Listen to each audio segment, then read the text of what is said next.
الحمد للہ وحدہ لا شریک لہ والصلاة والسلام علی من لا نبی بعدہ وعلی آلہ واصحابہ الذین اوفوا عہدہ اما بعد فاعوذ باللہ من الشیطان الرجیم بسم اللہ الرحمن الرحیم یا ایہا الذین آمنوا اتقوا اللہ وذروا ما بقی من الربا ان کنتم مؤمنین اللہم صلی علی محمد وعلی آل محمد کما صلیت علی ابراہیم وعلی آل ابراہیم انک حمید مجید اللہم بارک علی محمد وعلی آل محمد کما بارکت علی ابراہیم وعلی آل ابراہیم انک حمید مجید۔ اللہ تعالیٰ نے ہمیں حضور اکرم صلی اللہ علیہ وسلم کے واسطہ سے مکمل نظام حیات اسلام عطا فرمایا ہے۔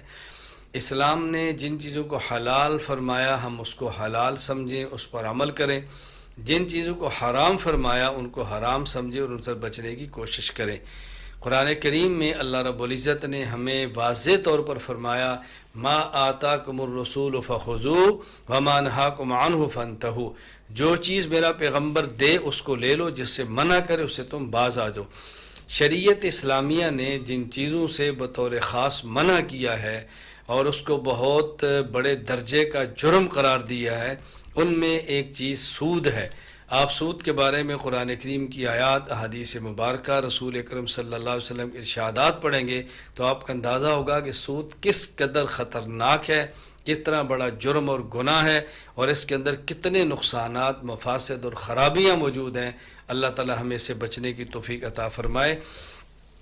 اور ایک سود ہے اور ایک سود کے مقابلے میں تجارت ہے۔ قرآن کریم نے واضح لفظ میں فرمایا احل اللہ البیع وحرم الربا، اللہ تعالیٰ نے تجارت کو تمہارے لیے حلال قرار دیا ہے اور اللہ تعالیٰ نے سود کو تم پر حرام قرار دیا ہے۔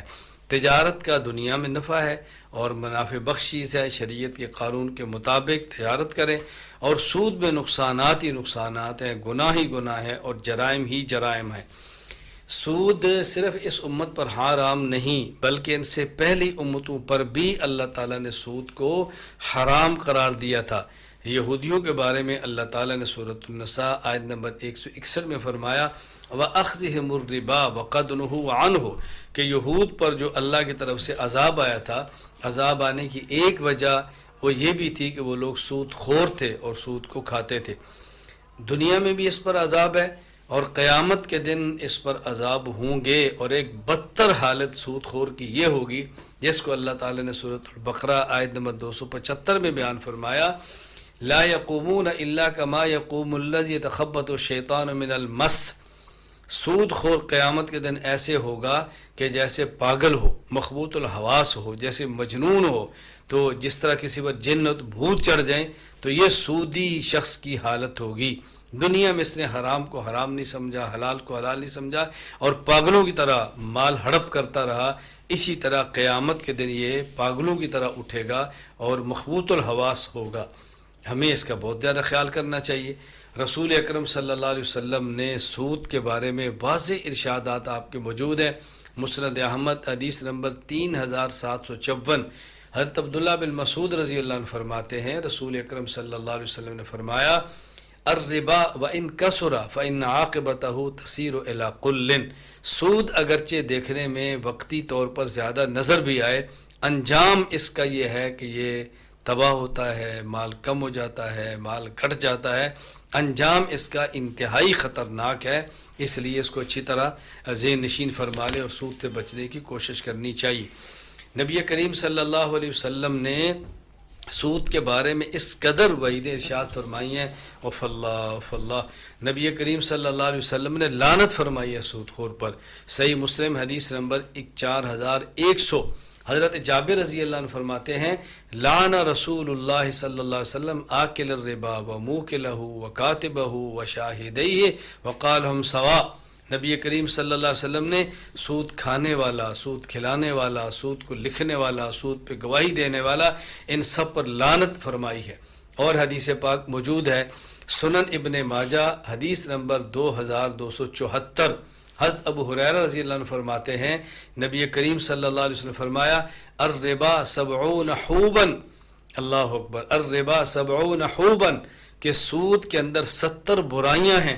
ایسرھا ان ینکح الرجل امہ، اور سب سے کم درجے کی برائی یہ ہے کہ جس طرح کوئی شخص اپنی ماں سے منہ کالا کرے، تو یہ ادنا درجے کا سود کی برائی اور گناہ ہے۔ آپ بتائیں کہ بڑا جرم سود کے اندر وہ کتنا بڑا ہوگا۔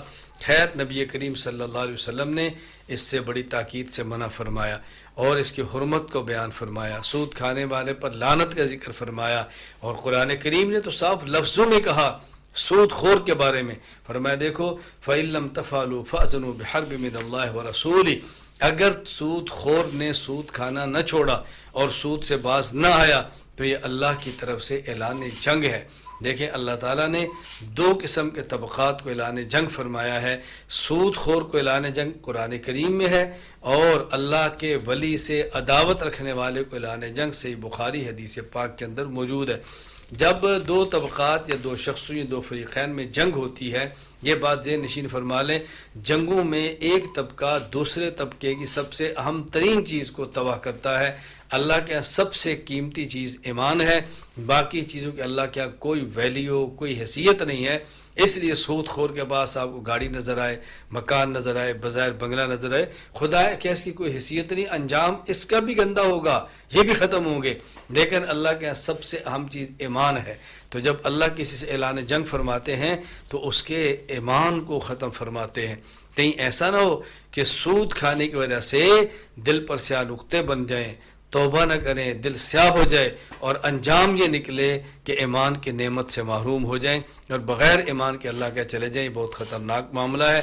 اس لیے مجھے اور آپ کو، ہر فرد کو کوشش کرنی ہے کہ سود سے بچنا ہے، اس پر ارادہ نہیں کرنا، اس پر فیصلہ کریں، اور جس شخص کے پاس پیسے موجود ہوں اور بینک میں جمع ہوں وہ کوشش کرے کہ اپنے پیسے صرف اور صرف ایسے بینک میں، ایسے اکاؤنٹ میں رکھے جس کے بارے میں علماء کرام کی رائے یہ ہو کہ یہ غیر سودی ہے۔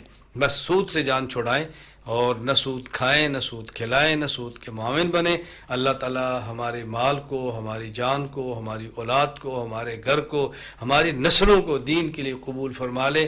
شب و روز ہم اس کام میں لگے رہیں۔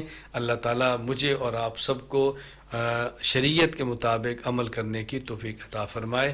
وآخر دعوانا الحمد للہ رب العالمین۔